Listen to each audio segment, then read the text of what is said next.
नमस्कार, मैं हूं सुनील बॉबी और आप इस समय देख रहे हैं अपना खास कार्यक्रम बिहार समाचार, जहां बातें करते हैं बिहार की, खबरें होती है बिहार की।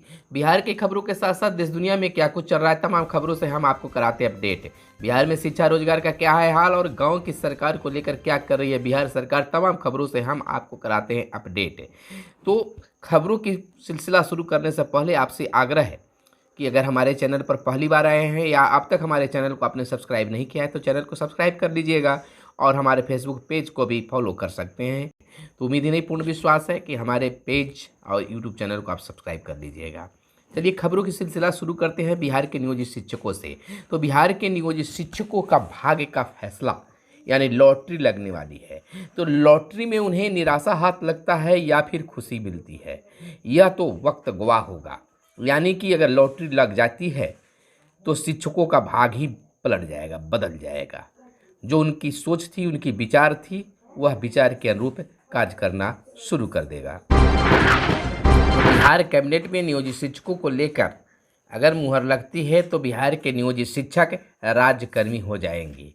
यानी कि इस कैबिनेट की बैठक के बाद में वह राज्यकर्मी का दर्जा पाने लायक हो जाएंगे और जैसे ही वह सक्षमता परीक्षा पास कर जाते हैं तो वह राज्यकर्मी पूर्णतः हो जाएंगे। यानी कि इस सप्ताह में नियोजित शिक्षकों के लिए लॉटरी लगेगी और लॉटरी सुखमय होता है या फिर से आगे के संघर्ष की रणनीति तय करने के लिए होगी। लेकिन ज़्यादातर उम्मीद है कि नियोजित शिक्षकों को खुशखबरी ही मिलेगी और सक्षमता परीक्षा के बाद इसी वर्ष 2023 में वह पूर्ण रूपेण राज्यकर्मी बन जाएंगे। जैसा बताया जा रहा है कि 10 से 15 के बीच में, 10 दिसंबर से 15 दिसंबर के बीच में नियोजित शिक्षकों की सक्षमता वाली परीक्षा होगी और उसके बाद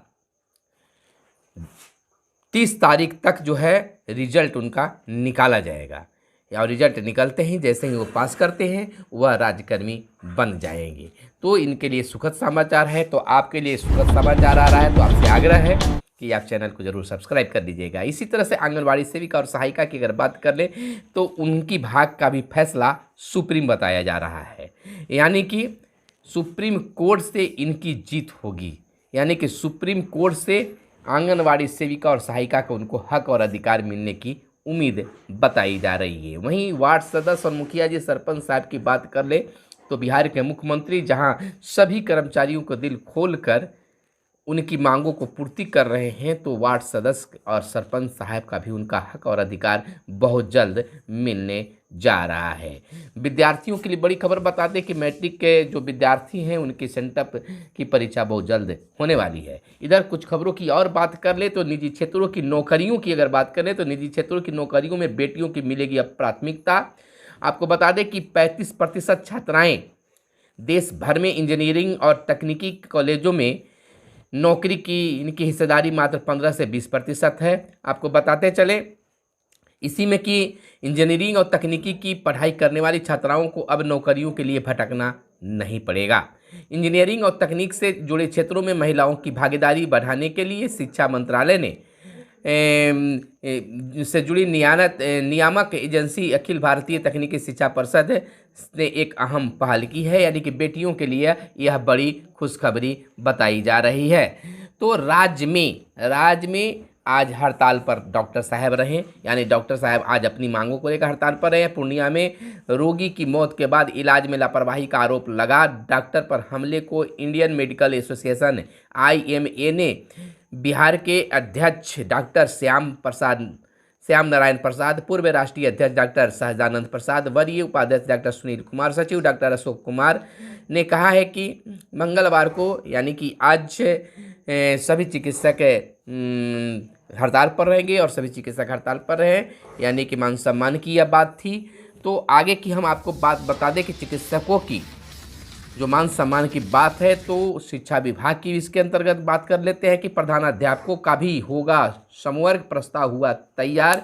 11,334 पदों पर प्रधानाध्यापकों की नियुक्ति में कैडर फार्मूला लागू होगा। कमेटी तैयार करेगी परीक्षा का पर्चा। यानी कि बिहार लोक सेवा आयोग BPSC से शिक्षकों की नियुक्ति में जिला समूह का गठन किया गया है।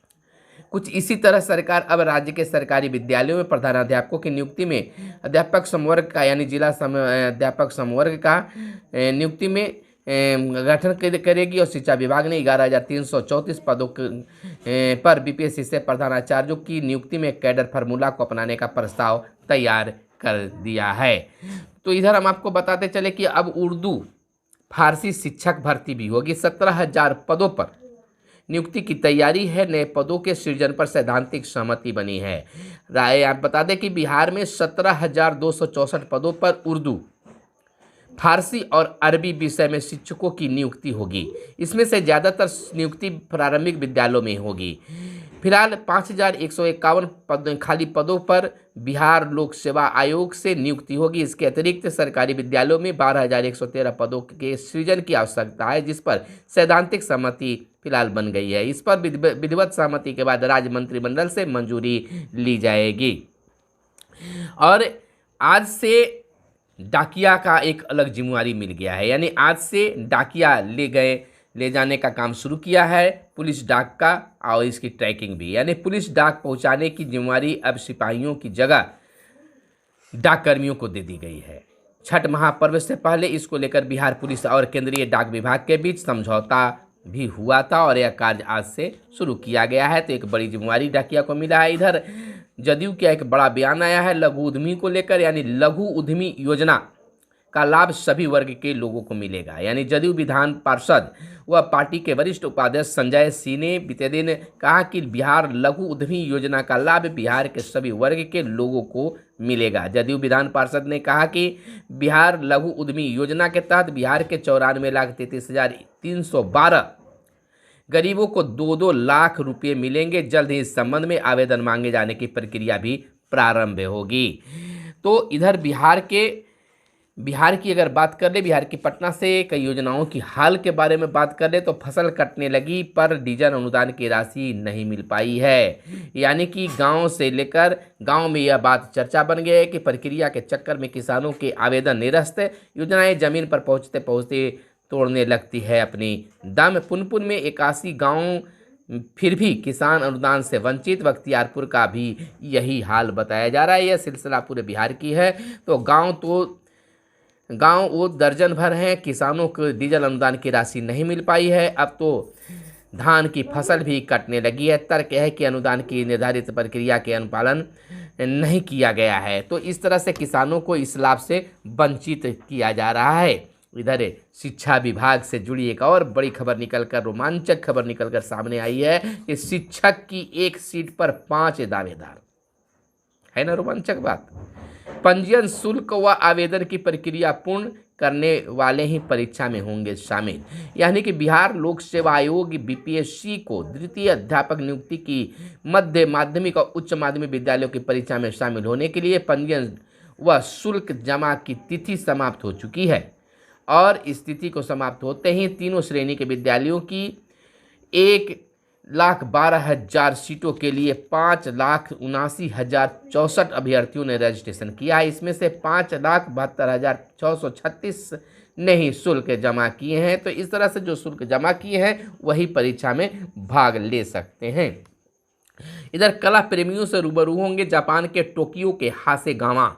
यानी बिहार संग्रहालय की ओर से शनिवार को सांस्कृतिक कार्यक्रम के आयोजन के साथ कला व संस्कृति प्रेमी कलाकार टोक्यो हासेगावा से रूबरू होंगे। इस दौरान वे जापान शहर में बने मिथिला म्यूजियम की खासियत पर चर्चा करने के साथ बिहार की प्राचीन लोक कलाओं व उपेंद्र महारथी शिल्प अनुसंधान संस्थान की उपयोगिता पर प्रकाश भी डालेंगे। तो इस तरह से कलाकारों के लिए एक बड़ी खबर है। इधर बात कर ले फिर से शिक्षा विभाग की, तो स्कूलों में सृजन शून्य करने को राज्य में 1 दिसंबर से मिशन दक्ष शुरू। यानी कि 10वीं कक्षा की अगर बात कर लें तो 10वीं कक्षा में ये मिशन दिसंबर से शुरू हो गया। 10वीं कक्षा को छात्रों के टॉप आउट को रोकने के लिए यह प्रक्रिया अपनाई जा रही है। पूरे प्रदेश में मिशन 10 चलाया जाएगा। इसमें कमजोर बच्चों को शैक्षिक रूप से न केवल सशक्त बनाया जाएगा बल्कि उन्हें परीक्षा में उत्तीर्ण योग्य भी बनाया जाएगा। तो यह शिक्षा विभाग के द्वारा बड़ी काम हो सकती है। इधर एनएच की तर्ज पर बिहार की प्रमुख सड़कों पर लगेंगे अब संकेतक। यानी राष्ट्रीय राजमार्ग की तर्ज पर बिहार के राजकीय पथ SH व शहर की प्रमुख सड़कों पर साइनेज बोर्ड लगाए जाएंगे। सड़क दुर्घटना को कम करने के लिए पथ निर्माण विभाग ने यह निर्णय लिया है। तो यह थी आज की बड़ी खबरें। और बता दें कि बिना कारण के CO और आरोप दाखिल खारिज कर रहे हैं अस्वीकृत, यानी कि कोई भी कारण नहीं और उसको दाखिल खारिज को हटाते जा रहे हैं। इधर बड़ी खबर हम आपको बता दें जमीन को लेकर कि जमीन की जमाबंदी में अब मोबाइल नंबर भी जुड़ेगा। जमाबंदी और परिमार्जन बदलने पर भू स्वामी को मिल जाएगा संदेश। तो यह एक बड़ी खबर हो सकती है, यानी कि भू अर्जकों के लिए जमीन के जो कागज होते थे अब वो हटा दिए जाते थे, लेकिन अब जो है इधर बात कर देते हैं सत्ता संग्राम की, और कि अभी तक गठबंधन में नहीं बन पाए हैं सन ऑफ द मल्ला।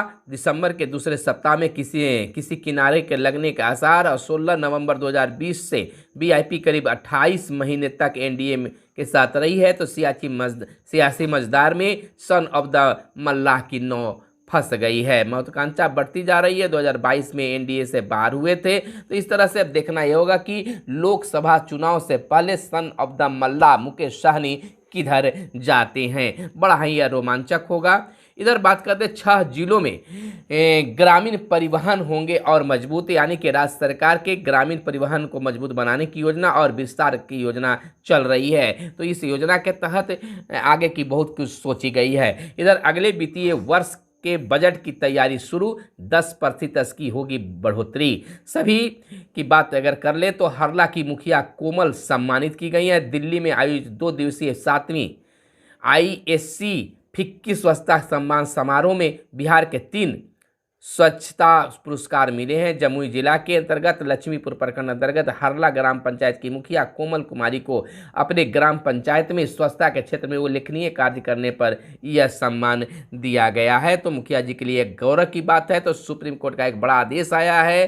फैसला है कि माता पिता के दबाव से जान दे रहे हैं बच्चे, यानी सुप्रीम कोर्ट ने सोमवार को कहा है कि कठिन प्रतिस्पर्धा और प्रतियोगी परीक्षाओं की तैयारी करने वाले बच्चों पर माता पिता का दबाव देश भर में आत्महत्याओं की बढ़ती संख्या का मुख्य कारण बन रही है। तो यह थी आज की खास प्रमुख खबरें। आपको कैसा लगा जरूर बताइएगा। तो कैमरे के पीछे है मिस्टर साहिर, और आप तक वीडियो मिस्टर साहिर के माध्यम से पहुँचती है। फिर मिलते हैं अगले वीडियो में, फिर मिलते हैं। धन्यवाद। जय हिंद, जय भारत, वंदे मातरम।